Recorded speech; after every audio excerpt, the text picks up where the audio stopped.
So the series that I did before this one was on prayer. And I was really excited to do it because I'd learned a lot about prayer over the last year. And one of the things that I do is I have a notebook at home and I write down things I'm praying about. I call it my prayer list. And when I was redoing that series, my prayer list gets a little cluttered after a while. So I write down dates and I write down the things I'm praying for. And as God answers them, I scribble them off. So pretty soon it gets all cluttered. And periodically I'll just redo my list. And so I was redoing my prayer list during that prayer series. And as I was thinking about what do I want to be praying for right now, a person popped into my mind who I really care about, whose life is really off the tracks. Do you have anyone like that in your life you really care about, but they're not really moving in the direction you would hope? And I thought about putting them in my prayer list, but the moment I thought about it, I also thought, nah, I'm not going to do it. And that surprised me. And so that made me pause. And so I didn't feel like praying for them, so that made me curious. And I started thinking, why don't I want to pray for this person? And then I realized, because I don't think God will do anything anyway. Is there anyone in your life right now that you don't pray for because you really don't think anything's going to change anyway? It was a surprise to me because I wasn't aware that was inside of me, and it allowed me immediately to correct it. So I'm like, well, I'm putting their name down now. And it's been about a month, and I can tell you, in that month, nothing's changed. Nothing at all. Not a thing, right? Nothing. Except me. I literally look forward to praying for them now that I'm aware of it. But what really triggered in my mind is how many times do you and I have thoughts like that and ideas in our head that are deeply impacting our spiritual experiences in this world? We're not even aware of it. I wasn't aware until I literally thought about it. I mean, we all have them. And our ideas are deeply impacting our lives. And that's critical for you to understand because we're in this series where we are learning how to do what Jesus said here. Jesus said, listen, everybody, the most important commandment is this. You must love the Lord your God with all your heart and all your soul and all your mind and all your strength. All. And then he said, and love your neighbor as yourself. This is it. This is what it's about. The most important. So if Jesus says this is most important, then I'm going to pay special attention to that. And that's what we've been doing in this series. And one of the things in my experience with prayer was what was going on in my mind was impacting what God wanted to do, and learning how to love God with all your mind is critical. So how are you doing with this part of the command today? Do you love God with all your mind? Are you making progress in loving God with all your mind? Do you even know what it means to do that or how to do it? So we're in this series called Alive Again. And it literally is what, as you can see on the picture, learning to love God with all of the different parts that make us a human being. And so we're going to continue something we started talking about last week, how to love God with all your mind. I want to ask you to grab your notes in your program, grab a pen. There are going to be some things I'm going to ask you to write down today. Welcome, of course, to those you're watching online. So glad that you watch. And if you go to our website, you can, at Peniel Church Life, you can get these notes. So I've got to do a little bit of a rewind because each of these messages build on each other, but I promise I'm not going to belabor this. Point one is what we talked about when we started the series. You have to learn to love God with your heart or your spirit or your will, and we use those words interchangeably because the Bible does. So that's what you can see at the core of us. At the core of you is your spirit or heart or will. So, and then the next circle out. So this is what Jesus said. Remember, he said, love the Lord your God with all your heart. That's where we start. That's at the core. We said that your heart is the CEO of your life. It is, Jesus taught that we actually live from that place right there, from our heart, our will, our spirit. It is the power to choose a course of action. It's where all of our decisions come from. It's the source not only of our behavior, but of our character. So look at what Jesus said at one point. He said, you brood of vipers, how can you who are evil say anything good? For the mouth speaks what the heart is full of. Not the mind. Not the mind. Your life flows from the inside out, and it flows from your heart. That's why repeatedly Jesus said this is what he wants. Jesus said in Matthew 15:8, these people honor me with their lips, but their hearts are far from me. He wants your heart. So we've spent several weeks already talking about this. Legitimate question for you to think about in your own mind is does he have your heart today? Now, when a human being learns how to do this, and that's what we've been talking about in this series, a heart that's connected to God will experience two things. They will begin to experience the power of God changing circumstances around them, but that's not the most important one. What they will really begin to experience is the power of God changing them internally, so that you are more loving and more patient and more joy-filled and more calm and content, regardless of the chaos of the world you live in. And I have learned that of the two, sign me up for the second one. That's more important. Okay? And all of that comes through surrender. All of that comes through surrender. That is going to be an important theme of this entire series. I have so much I can't wait to talk to you about in this. So that's coming now. Okay. So that's what we started with. Week 1, we said you got to learn how to love God with your heart. Then you also have to we started last week saying you have to learn how to love him with your mind. And we started by talking about, so we're in the second circle now, right? So the spirit, heart, and will is number 1. Then you learn to love him with your mind, which is where your thoughts and feelings are. And we said, according to Dallas Willard, who came up with this and explained this, he said, your mind includes your ideas, your images, your information, and your ability to think.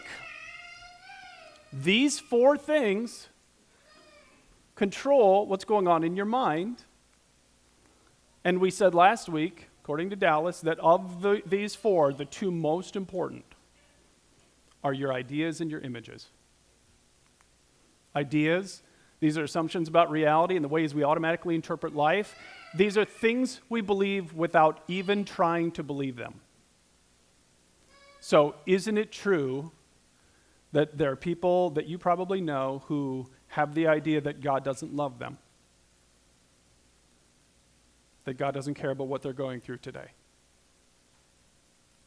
That they don't matter to God? Isn't that true? There are a lot of people who are Christians who have those ideas in their head. And what does that do to them spiritually? Right? And then there are people who live with this idea that you can have an adventure with God here on earth. And you can have the life of God inside of you now. And you can see his power at work. Different sets of ideas, right? And both of them will have a tremendous impact on you. You have ideas in your head that you believe, whether you're aware of them or not. And they are completely impacting your spiritual life.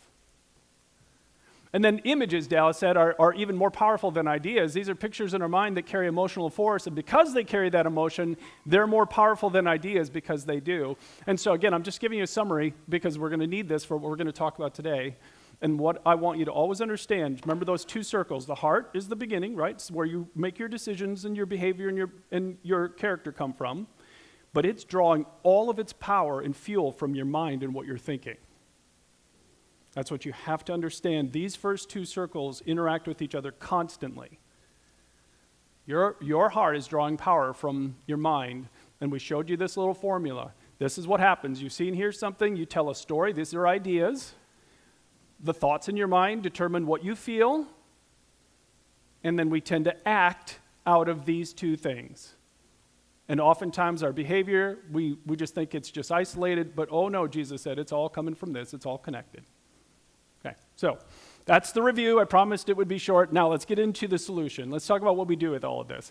So the most important thing in the application first is you have to learn to pay attention to your feelings. So you have to learn how to pay attention to your feelings. I say it all the time, your feelings are one of the greatest gifts that God gave you. May not always feel like it, but they are. And the way to think of feelings is think of this. It's an indicator light on the dashboard of your life. That's what feelings are. Now, that's a problem. You don't need to respond to this, but how many of you have ever driven a vehicle that had an indicator light on and you just ignored it, right? Literally right now, my car has one. About a year ago, the tire pressure gauge sensor stopped working, so I have no idea if my tires are inflated. Unless I look, right? But I got that little orange thing, and it's always on every time I turn the car on. What do? Ignore it. Matter of fact, I looked this morning just to see if it was even still on because I ignore it so much I don't even notice it, right? So that's probably the problem with it. So the light is there, and maybe someday I will stand up here in front of you and say, hey, remember that story I told you about ignoring that? Well, it sure caught me this week right? It may happen. But that's what feelings are, is that they're this indicator of light, of what's going on inside of you. You want to see how important feelings are and why God created you with feelings.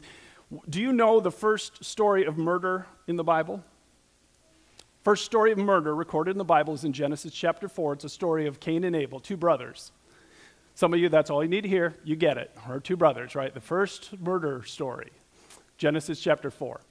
So here's the story. So these brothers, at one point in their life, it says in verse 3 of chapter 4, it says, in time Cain brought an offering to the Lord from the fruit of the ground. Okay? Now his brother Abel also brought an offering from the firstborn of his flock, and the Lord looked with favor on Abel and his offering. Now the reason was because God had very specifically prescribed what kind of offering he would receive, which would be welcome, and Abel did that. Oh, that's what you want? I'm going to do that. And Cain said, that's what you want? Who cares? I'm going to bring you what I want to bring you. Okay? So you hear the difference? And here's what happens. And God favored Abel's, not Cain's.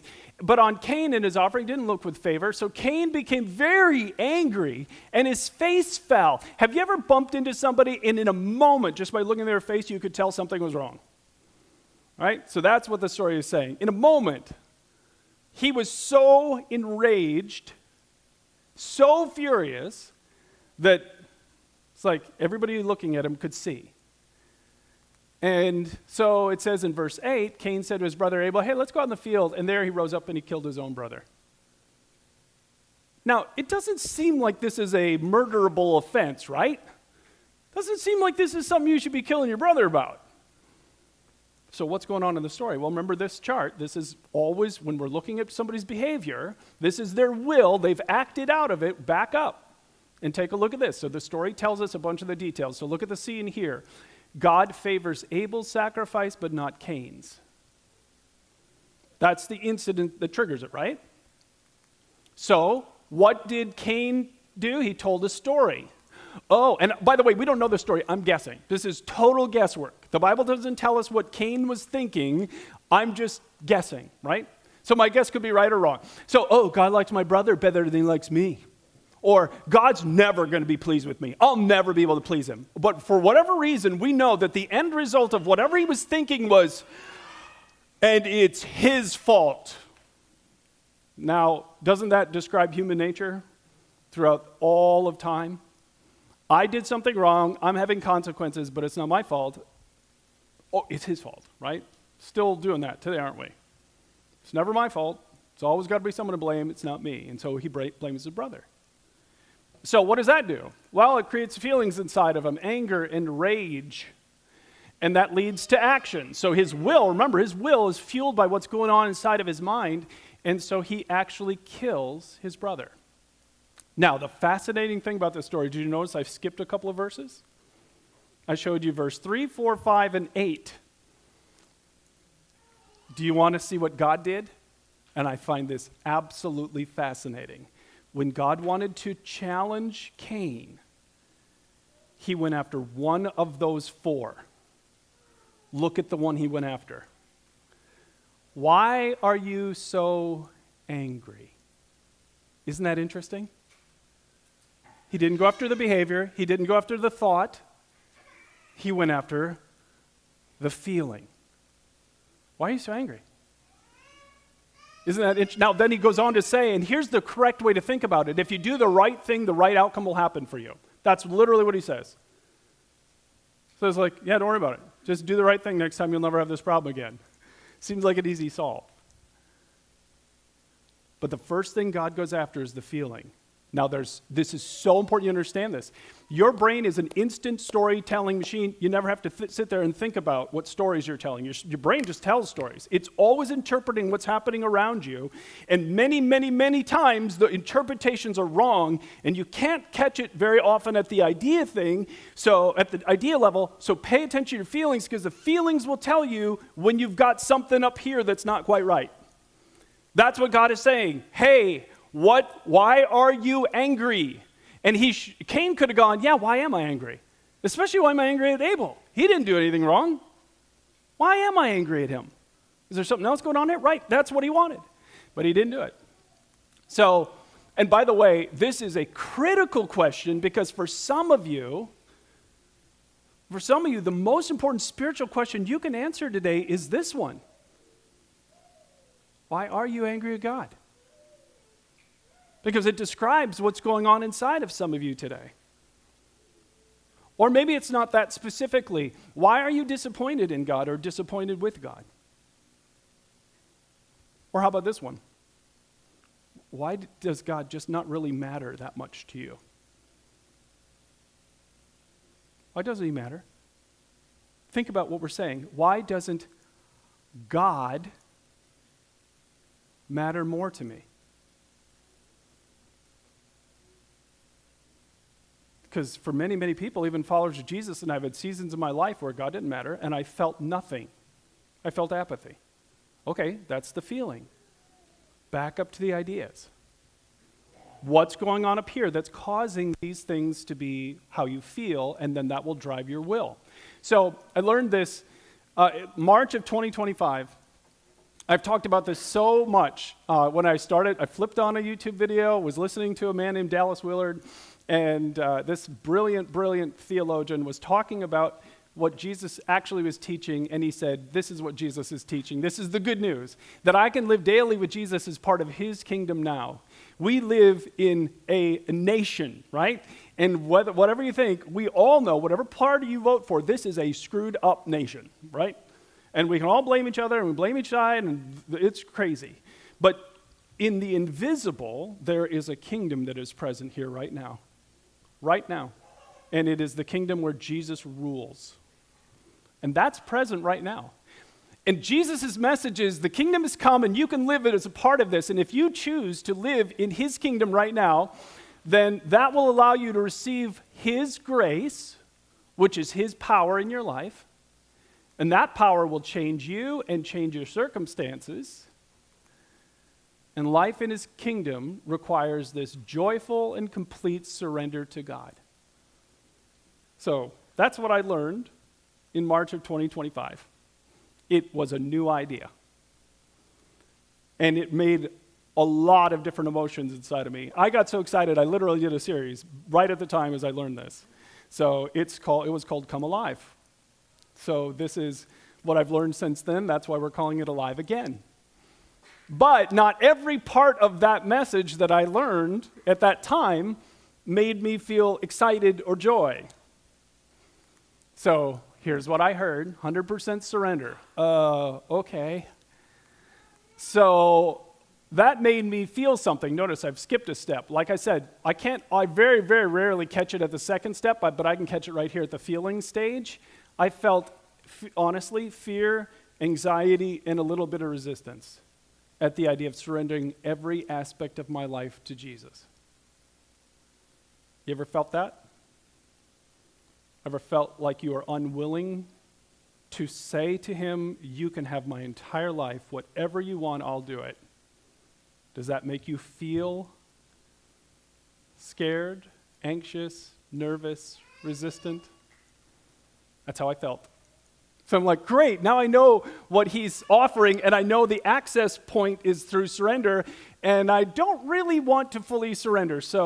And the result was in my behavior, it was partial surrender. All right, well, I'll give up this and this and this, but you can't have this, because that scares me if I give this to you. What will you ask? And so then I was sitting there feeling all of this fear inside of me. You can back up to the stories and ideas in your mind. Here was the story. Oh boy, God will take all the good things from my life if I fully surrender to him. oh my, can you see why I felt anxiety? And can you see why I was resisting surrender? Does that make sense? So, like I said, I don't always catch it at the story. I catch it at the feeling thing. This is the level I catch it at. So, the good news, and this is the really good news, guess who gets to tell you stories? Well, you do. You tell the stories in your mind that you want to believe. So I could tell a different story. Once I spotted it here at the feeling level and knew where that was coming from, I told a different story. Here's the story I started telling. Nothing God asks me to surrender will ever ultimately diminish my life, ever. Do you ever read the story of the rich young ruler who came to Jesus? Do you remember what Jesus asked that young man to do? Sell everything, give all your money to the poor, and then come follow me. It's got to be the least taught on passage in all of American churchdom, right? It's like, we're not touching that one. Because in America, what matters most is more. More. And so I admit, when I was a young Christian reading that story, it's like, how could Jesus ask such a horrible thing? Was Jesus asking a horrible thing? No, it just feels horrible to us because we value money and possessions so much. If the young man would have done it and he walked away in sadness and Jesus was heartbroken by the man's decision, if the man would have done it, sold everything, come and followed Jesus, would his life have gotten substantially better, stayed about the same, or substantially worse? I mean, absolutely, it would have been something he would have never regretted. The life of God would have just changed everything for him. And so when I started thinking about this term, it's like he will never ask for something that will not substantially improve either my ability to hear him, experience his love in this world, connect deeper with him, ever. So anything I can give up that will move me closer to God, that's what I want. And once I had that in my mind, it changed how I felt. It allowed trust to grow, and surrendering became joyful to the point where it is full and willing surrender of my life to Jesus today. Not saying I do that all the time, okay? I don't. I take control back all the time. But this is where I'm at and what I want for my life, and the key is how you feel. Do you understand that your feelings are the key? Are you paying attention to how you feel?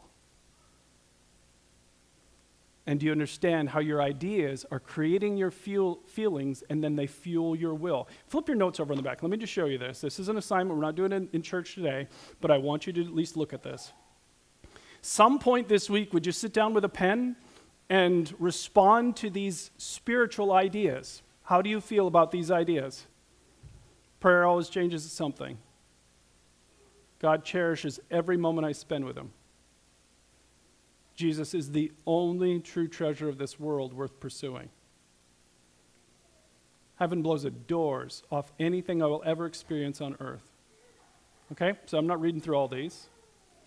But I want you to think through how you feel about these truth statements.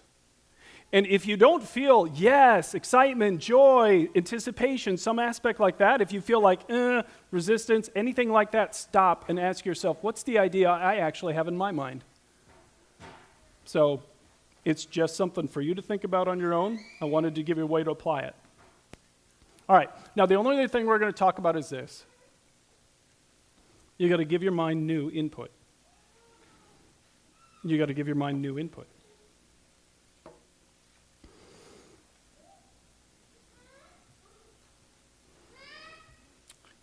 So, many of you know that I kind of have a sweet tooth, right? I'm kind of known for that, especially with anything related to chocolate, right? So, I'm, not long ago, I would eat chocolate. Matter of fact, the last year, let's just be honest. For the last year, I don't think a day went by when I didn't eat chocolate in some form. Even if it meant coming home at night, having eaten, we always have desserts at my work, usually because I bring them. So donuts and candy and chocolate, and we have them on this little thing, and it's a little bit self-serving. Hey, here you go, everybody, treats, and then I eat them. So But so I eat them all day long. I used to have like these chocolate power protein bars. Yeah, it's still chocolate. And then I'd come home, and then if I didn't have chocolate, then I would sit down with the chocolate chips. And I just eat from the container of chocolate chips. So I have a little issue with a sweet tooth. But who cares? Because every year I have my blood work done, and my triglycerides are okay, my everything's fine. So why would I change, right? It's working. It's working. Until June 8th. June 8th, I had blood work done. It's part of our thing we do at work. If you get your blood work done and you score above a 75 in their little thing, then you get a big discount on your health insurance. So like every year, my score is, the last few years, 91, 90, no big deal. I'm flying through this aging thing, no big deal. So this last year, I know I increased the amount of chocolate I was eating because it's not affecting me. June 8th, I get my blood work back, and there are red symbols everywhere. And I scored a 78. 3 points away from missing everything. Triglycerides, it's like, warning, warning, and oh, by the way, cholesterol, it's like, what are you doing? So, all of a sudden, I got new input, different from input every year before this. And the truth is, I was actually mad at myself. I felt something right away. When I got this new input, I was angry at myself. Because I always knew you shouldn't do this, but it generated no feeling, right? Some of you know that. Oh, I know I probably should exercise, but it generates no feeling, so you don't do it, right? Because your will isn't empowered then. But when I saw those numbers, and I saw that next year I probably won't get a discount and maybe go to see Jesus a little earlier than I planned, so I saw the input, and I'm like, this can no longer be. And I was so mad at myself that my will, remember what your will needs? It needs a thought and a feeling. I had a new thought, you literally are eating yourself to death, and I had a feeling, ticked off. June 8th was the last time I ate a donut, cookie, bar, brownie, chocolate chip, anything. First week, I'm so mad, making this commitment and break this habit, I'm going to change my life, go up to see my sister. She doesn't know about this, of course. She's made homemade cake and ice cream for dessert. It's like, oh. And multiple times since then. I mean, it's always around us. I mean, as a church, we're kind of known for it, right? You come in, get a brownie, get a cookie. You don't see me eating them anymore. Because my will has power that didn't have before. Truthfully, it's not even hard for me now. It's not even hard for me because my thought and the feeling it created have empowered my will to make a different decision. Do you see how this works? That's what your will needs. If you're trying to make a change and you can't make that change, then your thought doesn't matter. Your idea is so unimportant even to you that it doesn't generate any feeling. So we need new input, and nothing shows you more than this. Romans 12:2. Do not conform to the pattern of the world, but be transformed by the renewing of your mind. Transformation is a promise of Christianity. That's Jesus' promise. He didn't say, I've come that you can have a church service once in a while. No, he said, I've come that you can have life. And it's a life that you can't have without me. It is a life of unspeakable joy. Is that what you have? And contentment. And peace. That's transformation that Jesus is offering. How are we transformed? By renewing our mind. My mind got new input that day on June 8th, and it changed my life. Do you see how this works? If you want transformation, you've got to have renewal in the way that you're thinking. So I just want to jump down to letter B, and I'm just going to touch on this real briefly. I want to give you some things to think about on how to do this. Just some ideas. So add faith-building inputs into your life. You have to find a way to do this for you. And it doesn't have to be complicated. It can be simple things. If you flip your notes over in the back, halfway down, I put all these different things. Like, one of the things that I really challenge you to do is find a spiritual podcast that helps you grow and listen to it. And you don't have to go home and sit on the couch for a couple hours and listen. Add it to things you already do. How many of you get ready in the morning? Right? Just looking around, I can see all of you did, right? So very few people roll out of bed and just walk anywhere. They brush their teeth. They comb, it's not really combing my hair anymore. It's more like aiming the few I have left. So, but it still takes a little time in the morning. I shave and do the things I do.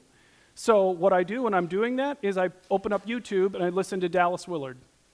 Almost every morning of my life since March. I have to get ready anyway. I have a 30-minute commute. So when I'm driving home, one of the habits is, usually twice a week, I open up on Spotify Imagine Heaven podcast from John Burke, and I listen to stories of people whose lives have been changed by Jesus. I'm not saying you have to do anything different than you're already doing. Do any of you exercise? Do any of you ever make a meal? Do any of you ever clean something? Add a spiritual element to it and take more input in. My whole life is being changed over the last 15 months because of what I'm learning from Dallas Willard. So I highly recommend, and you've heard me say it over and again, memorize Psalm 23. Read Matthew, Mark, Luke, and John. All of you who've listened to me know that in March of this year, I took in a new input that has completely changed my life, and it's this. I looked this morning, we're out of the books. We ordered a whole bunch of them. They're all gone now. We'll get more for the back. And I drove to Omaha, and I listened to this book on Audible all the way out and back, and it had a profound impact on my life. That's why usually twice a week when I drive home, I still listen to either, if you go on YouTube, John Burke does all of these interviews with people who've had near-death experiences. It has changed so much about me. This doesn't actually come from John Burke, but same idea. There's a doctor in Dallas named Dr. Dan Foster. He tells a story. One time, a little girl was dying of cancer under his care. There was nothing left that could be done. Family had gathered in the room to say their goodbyes. Mother and others were standing around her bed, and suddenly the little girl turned to her mom and said, "Mom, who's Jesus?" Now, this was an Islamic family. This little girl had never been to Sunday school. She knew nothing about Christian teachings of Jesus. And Muslims and Christians viewed Jesus very differently. And so the mom responded and said, "A very great man and a wonderful teacher." And the little girl said, "Do you like him?" And the mom said, "Oh yes, I like him a lot." A few moments later, the little girl said, "Do you see him, Mother?" And the mom said, "See who?" And the little girl said, "Jesus. He's standing at the foot of the bed. Do you see his crown, Mother?" And the mom said, "I can't see it, honey." And the little girl said, "He's calling for me, Mother." And she died. Stories like this are not rare. They are commonplace and everywhere. We just don't know what to do with them. And before March of this year, I was in that camp. If you had asked me about heaven and I'd have been honest with you, I'd have said, "Sounds kind of boring to me. Sitting around in a choir all day singing, not my idea of fun. Floating on a cloud with a harp, I don't really care about any of this." And then, and the consequence of that, by the way, if life with God doesn't seem more thrilling than anything you can ever experience on earth, then the only thing that gains value to you is earth and materialistic junk. More money, more wins, more whatever. But that day, those 2 days when I listened to that book and then the podcast ever since, and stories like this over and over again, have shifted and put new images in my mind and new ideas in my heart. I could do an entire message on how this has changed me, but the results of it are, I love him more. And I think about him all the time and how much he just loves me. And my desire to serve him went up so much because in heaven, what they tell us over and over again, what Jesus said is, when our lives are reviewed, what we will be most rewarded for is all the little acts of service we've done in this world. My behavior changed. Because if you want to be transformed, renew your mind. And when your mind gets a new thought that generates feeling, your behavior changes. Let me have you bow your heads. Oh, wait, hold on. I have this. Hold on. Do you understand that your will is drawing its fuel from your mind? Does that make sense? What you choose to do, what you choose to value, how you behave, the way you talk to your spouse, the way you talk to your kids, the things you think about your coworkers, all of this is rooted in our will, but it's pulling that from our mind. So what feelings do you have about spiritual matters today? That's what that assignment on the back of your notes is for. Really give some thought about those things. Do you feel anything? And by the way, not feeling something is called apathy. It's a feeling. And if you don't care about spiritual things, why don't you? What's the idea in your head that's generating apathy? You have to really give thought to this. What ideas are creating those feelings? And do you know today that transformation comes by renewing your mind? So how can you increase your spiritual inputs this week? Let me have you bow your heads. It is just a joy for me to stand in front of you today and talk about this Jesus that I love so, so much. And he loves you with a love that I will never, ever be able to describe to you. It is a love that he has been pursuing you with your entire life, and you may not see it because there is a visible and invisible world. But he is always pursuing you with love, because the idea is that you and I can be made right with God because of what Jesus did for us. And if you'll let Jesus Christ, he will forgive you and come into, the Bible says, into your heart, into that central control area of your life, and begin to do his work from the inside out. Do you want that? Do you want his gift of forgiveness and life? Then with your heart, you can just say something like this in your mind to him. Say, Jesus, I'm turning to you today. I want you. I want to be in a new, loving relationship with you, not religion and not rules. I've heard that you gave your life on a cross for me to prove how much you love me, so you can have my life today. In Jesus' name, amen.